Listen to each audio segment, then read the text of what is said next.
இப்போ தொல்காப்பியத்தை எழுதினவர் யாருன்னா அது தொல்காப்பியர். யார் எழுதுனா? தொல்காப்பியத்தை எழுதினது யாரு? இவர் அகத்தியரோட மாணவர். யாரோட மாணவர்? எந்த காலத்துல வாழ்ந்தாரா? சங்க காலத்துல வாழ்ந்தாரா? எந்த காலத்துல வாழ்ந்தாரா?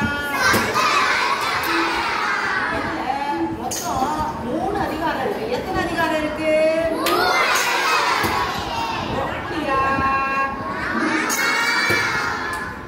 இதுல என்னென்ன அதிகாரம்னா எழுத்ததிகாரம், சொல்லதிகாரம், பொருளதிகாரம் 3 அதிகாரம் இருக்கு. என்னென்ன அதிகாரம்?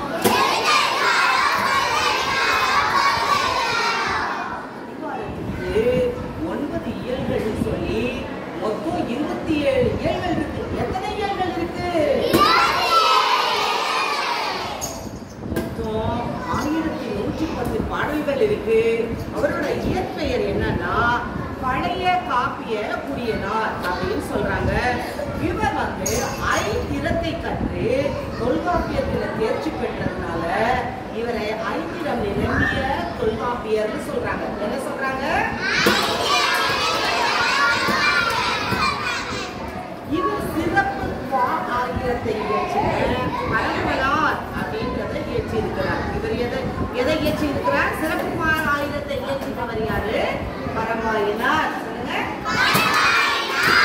யார் இயற்றினா? சொல்லுங்க. இப்போ 4 வகை அழுகையை குறித்து சொல்லப்பட்டிருக்கு. எப்படி அழுவீங்க? எதுக்கெல்லாம் அழுவீங்க? அடிச்சா அழுவாங்க. இந்த பக்கம் அழுவாங்க. இந்த பக்கம் எதுக்கு அழுவீங்க? வாங்கி தரலனாலே அழுவாங்களாம். இங்க பாருங்க, நம்ம தொல்காப்பியத்துல 4 விதமான அழுகையை சொல்றாரு. அப்படியா? அப்படித்தான். என்னன்னு கேட்கிறீங்களா? சொல்லட்டுமா? இழிவு, இரத்தல், அசைதல், வறுமை அப்படின்னு தொல்காப்பியர் குறிப்பிட்டிருக்கிறாரு. அடுத்து ஓரறிவு முதல் 6 அறிவு வரைக்கும் தொல்காப்பியத்துல குறிப்பிடப்பட்டிருக்கு. எந்த அறிவுகள்லாம் தொல்காப்பிய நூல்ல குறிப்பிடப்பட்டிருக்கு?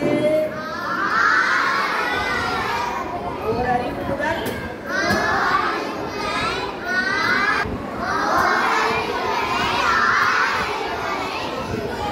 சரி. இப்போ எழுத்தை குறிக்கும் அதிகாரம் எழுத்ததிகாரம். என்ன அதிகாரம்?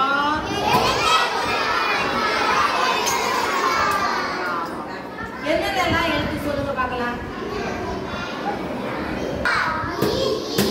இதெல்லாம் என்ன எழுத்துக்கள்? இதெல்லாம் என்ன எழுத்துக்கள்? மெய் எழுத்துக்கள் சொல்லுங்க.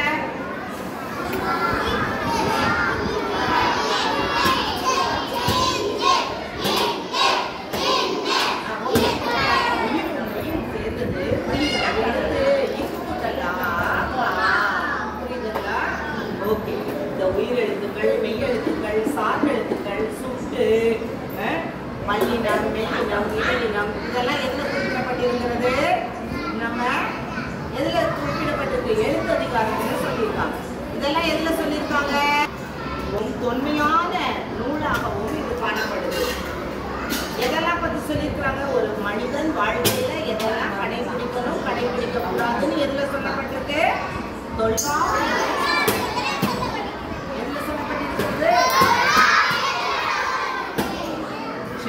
இது உலகம் அறியப்படாத நூல். இதை நம்ம என்ன